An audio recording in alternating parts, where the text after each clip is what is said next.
რაღაცა საქმე, ესე იგი რო ითქმება რომ გავაკეთოთ, ესე იგი გავაკეთოთ ეხლავე. მე როდესღაც კი არა და მოხსენებით ბარათები და მოკლედ ეგ პირველი შოკი ძალიან ნათლად მახსოვს რა. მოკლედ ძალიან ვინერვიულია ახლა ეს იმპოსტორ სინდრომი ისედაც ხო დაწინაურებულ ხალხს და თვითმარქვია გონია რომ აი ყველა ნამდვილი დირექტორია და შენ ვითომ დირექტორი ხარ და მოკლედ დავიწყე ამაზე ნერვიულობა და მივხვდი რომ განათლება საჭიროა ესე იგი რაღაცნაირად მომიწევს ფიქრი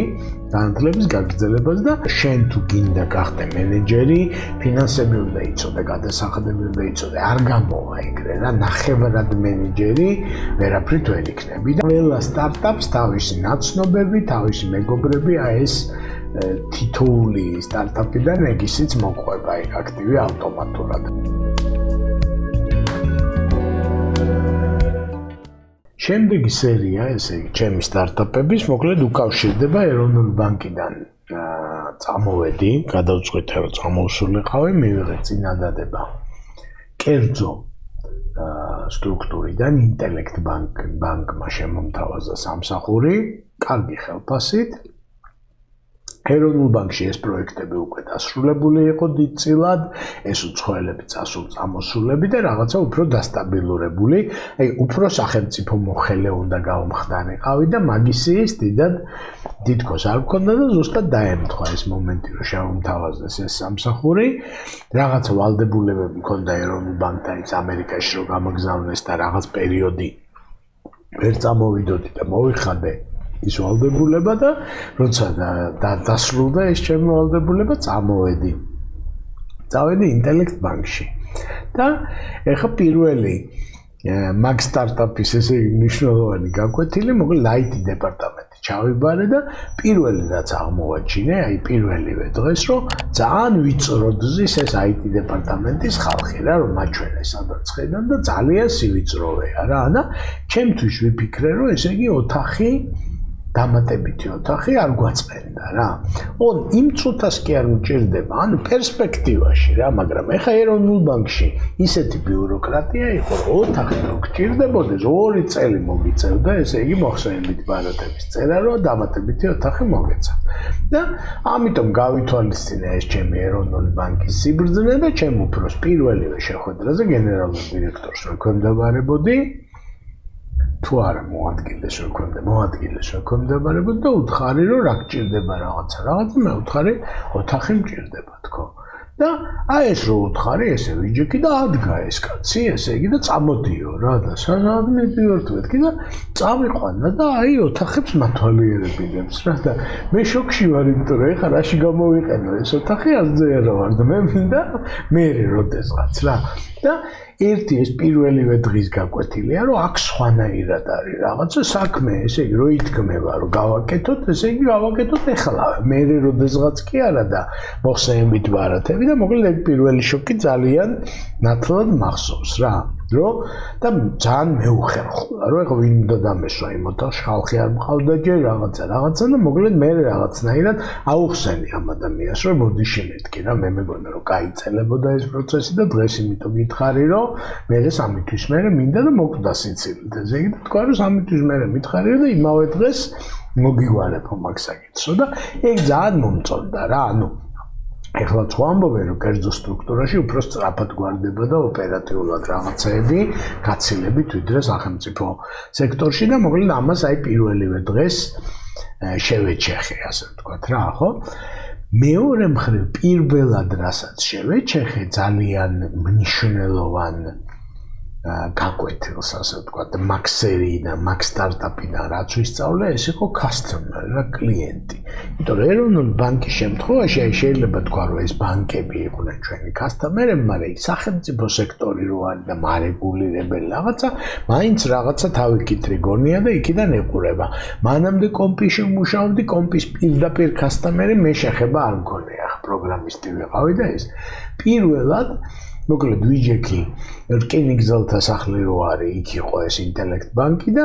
მე სადაც ვიჯექი ასე ვთქვათ ერთ-ერთი დეპარტამენტის უფროსი ვიყავი, იმ დარბაზში მოვდიოდი, სადაც კლიენტები რიგი იდგა, ხანხმაურობდნენ, ხან ჩხუბობდნენ, ხან უხაროდათ, ხან ის იყო და პირველად მქონდა აი კასტომერებთან შეხება რა. რაღაცა გაიჭედა, რაღაცა გაფუჭდა, გაკეთდა, ეხა IT ძალიან დინამიური თემაა და მოკლედ ეგ ძალიან მნიშვნელოვანი გაკვეთილი იყო ჩემთვის და კიდევ ერთი ძალიან მაგარი შარი, ასე ვთქვათ, მაგ სტარტაპში, ესე იგი ტკივილების თვალსაზრისით, 6 თვე რო გავიდა ჩემი IT დეპარტამენტის უფროსობის, IT დეპარტამენტის უფროსად მივედი, IT-ში ყველაფერი ძალიან კარგად ვიცოდი და ძალიან კომფორტულად გრძნობდი თავს, უცებ ესე იგი ძალიან კარგად შეაფასეს ეს ჩემი IT დეპარტამენტში ნამუშევარი ამ ინტელექტ ბანკის ხელმძღვანელებმა და ამფუძნებლებმა ვიღაცებმა გადაწყვიტეს ჩემი დაწინაურება და დამიძახეს ესე იგი ერთჩვენიერ დღეს და მითხრეს რომ ეხლა შენ და ჩაგაბაროთ HR-იო, PR-ი, მარკეტინგი რაღაცებს მეუბნებიან და მე ვეუბნები რომ არა მაქვს გამოცდილება მაგ რაღაცეებში და მიხსნიან რომ ჩვენც ახლა ვიწყებთ და არ ჩვენ არა გვაქვს გამოცდილება და შენ ახალგაზრდა ხარ, ინგლისური იცი, აგერ ამერიკაში ხარ ნამყოფი რაღაცა და შენ უფრო გამოგივა ამ თემების აწევა, ხალხი აიყვანე, გამონახე რაღაცა და ნუ ძალიან პოზიტიურად შევხედე, ახლა ამბიცია მქონდა იმისი რომ უნდა შევძლო და გამომივიდეს. დავთანხმდი და ამ დაწინაურებასთან ერთად გავხდი დირექტორთა საბჭოს წევრი პირველად, აი ბორდის წევრი, მოკლედ 2000 წელს თუ 2001 წელს გავხდი დირექტორთა საბჭოს წევრი. ნუ ძალიან ამაყად ესე გალსტუკი მიკეთია და პიჯაკი მაცევ მანამდე ეროვნულ ბანკში ეგეთი ფორმა იყო, ფორმალური ჩაცმულობა და ეგ ახალი არ იყო და შევედი ამ დირექტორთა საბჭოზე და პირველივე დირექტორთა საბჭოზე ესე გულმარეჩხი მიიღო, იმიტომ რომ ნახევარი მესმის, რასაც ლაპარაკობენ და ნახევარი არ მესმის, იმიტომ რომ არ მაქვს ეკონომიკური განათლება, ამ ხალხს აქვს ეკონომიკური განათლებაც და გამოცდილებაც და ნუ აი შენ სანდროს შენ გამოყენებით მათემატიკა, ესე იგი რაც ვიცი, კარგად ვიცი და კომარავიც მაქვს, მაგრამ არ მისწავლე, არ ვიცი, ტერმინებიც არ ვიცი რა. ხო და მოკლედ ძალიან ვინერვიულია ახლა ეს იმპოსტორ სინდრომი ისედაც ხო დაწინაურებულ ხალხს და თვითმარქვია გონია რომ ყველა ნამდვილი დირექტორია და შენ ვითომ დირექტორი ხარ და მოკლედ დავიწყე ამაზე ნერვიულობა და მივხვდი რომ განათლება საჭიროა, ესე იგი რაღაცნაირად მომიწევს ფიქრი განათლების გაგრძელებას და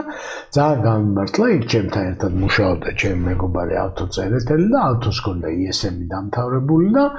ავტომ მირჩია რომ ISM-ის მაგისტრატურაში ისაუბრა ზუსტად აი 2002 წელს უკვე ჯერ მოსამზადებელი დავიწყე და მე უკვე 2003-დან 2005-მდე ფაქტიურად მაგისტრატურა დაამთავრე. მაგ დროს უკვე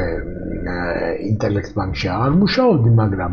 ინტელექტ ბანკის სტარტაპმა ფაქტიურად ეგის მომცა. ერთი რომ კერძო სტრუქტურა როგორი მოქნილია და კარგია და საქმეზე ორიენტირებული და კლიენტზე ორიენტირებული და აი მოგება და ეგ ტერმინები ასე ვთქვათ, ეგ ისინი რასაც დღეს ვთქვათ ფლომასტერშიც ამაზე ვლაპარაკობდა TBC-ში, UGT-ში და მას მერე სულ მაგ ტალღაზე ვიყავი, ეგენი მომცა მნიშვნელოვანი და მეორე ის რომ ის ცოდნა საჭიროა რა, აი დღესაც რომ ხვდები ადამიანებს, რომელიც ვთქვათ დაწინაურდა PR-დან ან დაწინაურდა დიზაინერობიდან, მეუბნები რომ შენ თუ გინდა გახდე მენეჯერი, ფინანსები უნდა იცოდე, გადასახადები უნდა იცოდე, არ გამოვა ეგრე რა, ნახევრად მენეჯერი ვერაფრით ვერ იქნები და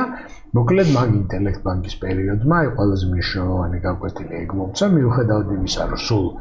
მე მგონი 2 წელი ვიმუშავე ინტელექტ ბანკში და ერთ-ერთი შედარებით ხანმოკლე სამსახური იყო ჩემი, ძალიან უმადლი მაგ თვალსაზრისით, რომ ფაქტიურად ბიძგი მომცა განათლებისკენ და ნუ მაგ განათლებამ მერე თავის მხრივ დამეხმარა რაღაცა შემდეგ ეტაპებში და სანაცნობო ქსელის თვალსაზრისით ხო ერთი კიდე ძალიან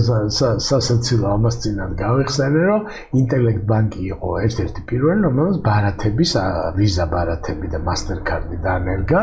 და მე ვარ დასწრებული ესე იგი საბანკო ასოციაციაში შეხვედრას, ესე იგი სადაც სერიოზულად ბევრი ხალხი იჯდა და ლაპარაკობდნენ, რომ 3 ბანკომატიო თბილისში უკვე არისო და მეოთხე რაღაც უნდაო რა. ანუ აი ზედმეტ სრულიად ზედმეტია ვის სჭირდება ამდენი ბანკომატიო და ეხლა დღეს ძალიან სასაცილოა 5000 ბანკომატი რო არის რომ იმდენად ცოტა იყო ბარათების გამოყენება რომ ნუ ახლა მეოთხე რა უბედურებაა რა ესე ფიქრობდნენ ეგეთი პერიოდი იყო მაგრამ ძალიან ინოვაციური ბანკი იყო და ძალიან ბევრი მაგ თვალსაზრისით ბარათების თვალსაზრისით რაღაცების თვალსაზრისით მოკლედ ძალიან ბევრი რამე ხდებოდა და რა თქმა უნდა ეხლა ყველა სტარტაპს თავისი ნაცნობები, თავისი მეგობრები აი ეს თითოეული სტარტაპიდან რეგისტრიც მოყვება იქ აქტივი ავტომატურად რა ამას წინა შემოხდა ერთ-ერთი ადამიანი ვისთან ერთადაც ინტელექტ ბანკში მუშაობდა რა ვიცი მას მერე მე მგონი ესე პირადად არ შემოხვედრია და აი ძალიან თბილად და თბილად შევეგებეთ ერთმანეთს და ეგეც ერთ-ერთი ის არის პარალელური შედეგი მაგ იმისი რა მაგ